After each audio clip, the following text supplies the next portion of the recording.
बिस्मिल्लाहिर्रहमानिर्रहीम अस्सलाम वालेकुम। Welcome to knowledge verse YouTube channel. कैसे हैं आप स्टूडेंट्स? आज जो हम टॉपिक पढ़ने जा रहे हैं वो है work done by variable force. पिछले टॉपिक में हमने जो पढ़ा था वो हमने पढ़ा था work done bye constant force. तो आज हम पढ़ेंगे इंशाल्लाह work done by variable force. अच्छा बच्चे, बहुत से जो है इस केसेस में ऐसा होता है कि हम जो किसी ऑब्जेक्ट के ऊपर फोर्स लगा रहे होते हैं वो अक्सर जो है वो कांस्टेंट नहीं रहती, वो वेरी कर जाती है। मिसाल के तौर पे यहाँ पे बुक के अंदर उन्होंने एग्जांपल दी हुई है रॉकेट की, कि जब रॉकेट जो है वो ज़मीन से दूर जाता है, ज़मीन से ऑपोजिट डायरेक्शन के अंदर मूव करता है, तो उसकी जो फोर्स है, फोर्स ऑफ ग्रेविटी, वो आहिस्ता आहिस्ता कम होती जाती है उसके ऊपर। जैसे जैसे वो हाइट पे जाता जाता है उस तरह से फोर्स ऑफ ग्रेविटी कम होती जाती है। वो किस तरह कि हमारे पास ये जो फार्मूला है फोर्स ऑफ ग्रेविटी का, ये इन्वर्सली वेरी करता है, इन्वर्स स्क्वायर ऑफ डिस्टेंस के। तो जिस तरह रॉकेट का डिस्टेंस बढ़ता जाता है, फोर्स ऑफ ग्रेविटी जो है इसके ऊपर वो कम होती जाती है, जिसकी वजह से जो हमारा वर्क डन कर रहा है ये रॉकेट ऊपर जाने में, उसकी वैल्यू भी वेरी करती जाती है। तो इसलिए यहाँ पे जो वर्क डन है, वर्क डन करने वाली जो फोर्स है, फोर्स ऑफ ग्रेविटी, वो वेरिएबल है। यहाँ पर एक पार्टिकल की एग्जांपल को डिटेल के साथ डिस्कस करेंगे कि हमारे पास एक पार्टिकल है, उसके ऊपर हमने वर्क डन किया है वेरिएबल फोर्स के ज़रिए। उसके ऊपर जो फोर्स है उसको वेरी कर रहे हैं टाइम के साथ साथ, तो वो पॉइंट ए से पॉइंट बी तक इस पाथवे के ज़रिए इस तरह से मूव करेगा। तो इसकी डेरिवेशन को हम डिटेल से करते हैं और वर्क डन जो है टोटल इसके ऊपर होने वाला जो वर्क डन है उसको भी कैलकुलेट करते हैं। अच्छा, इस पाथवे को हमने जो है वो छोटे छोटे सेगमेंट्स में डिवाइड कर दिया है, ये आपको दिख रहे होंगे। और हर सेगमेंट का जो डिस्टेंस है, मिसाल के तौर पे फर्स्ट सेगमेंट का है डेल्टा D1, यानी फर्स्ट सेगमेंट में D1 डिस्टेंस कवर किया पार्टिकल ने, और उतने डिस्टेंस के अंदर लगने वाली जो फोर्स है उसको हम सपोज करते हैं कि वो कांस्टेंट है। यानी हमारे पास ये जो सेगमेंट है, ये हम इतना छोटा सेगमेंट लेते हैं कि इसके अंदर हमारे पास जो लगने वाली फ़ोर्स है वो कांस्टेंट ही लगती है। तो हर सेगमेंट में लगने वाली फोर्सेस और हर सेगमेंट में होने वाला जो वर्क डन है उसको हम अलग-अलग लिखेंगे, और फिर इनको एडअप करके जो है वो हमारे पास टोटल वर्क डन आ जाएगा। तो फर्स्ट सेगमेंट में होने वाली वर्क डन को हम इस तरह से लिखेंगे कि delta W1 is equal to F1 vector dot delta D1 vector. और इसको जब हम खोल के लिखेंगे तो ये हमारे पास हो जाएगा F1 cos of θ1 delta 1। F cos theta क्या चीज़ है, ये मैंने आपको पिछले लेक्चर में भी क्लियर की थी, तो आप जाके सुन सकते हैं।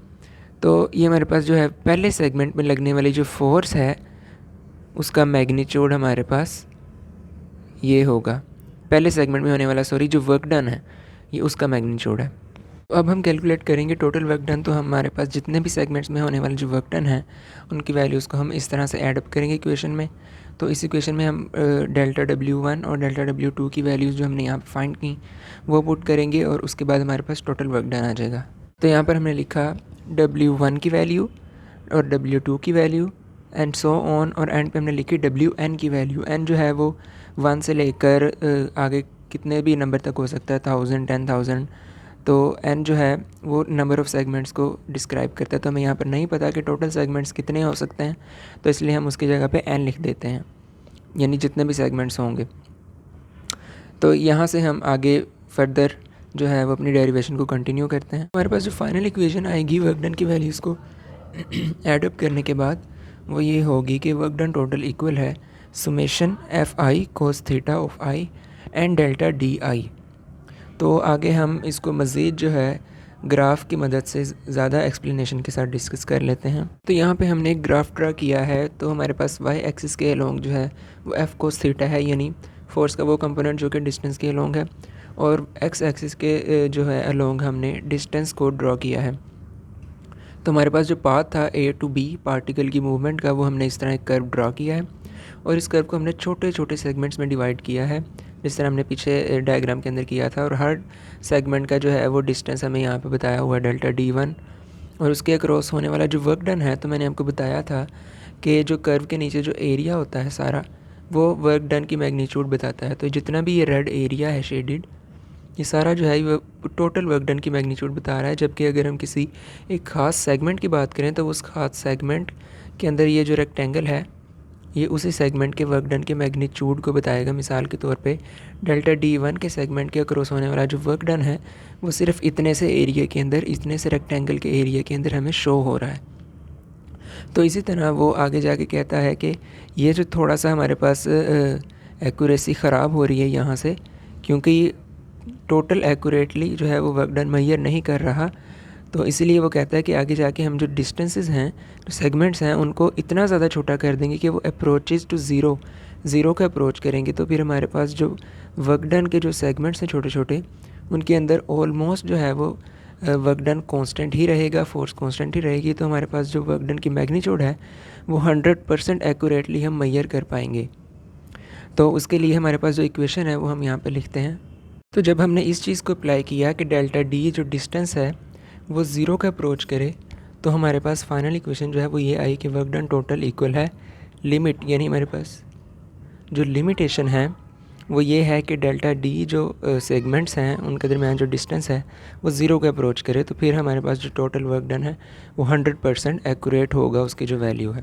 तो हमारे पास इन सब के बाद जो है जो रिज़ल्ट है वो ये निकलता है कि work done by variable force in moving a particle from point A to B, जो कि हमने इस डायग्राम के अंदर देखा, is equal to the area under F cos theta versus D curve. F cos theta versus D का जो graph था, उसका जो कर्व था, उसके नीचे जो भी एरिया है वो है वर्क डन का मैग्नीट्यूड, जो कि किसने किया, वेरिएबल फोर्स ने।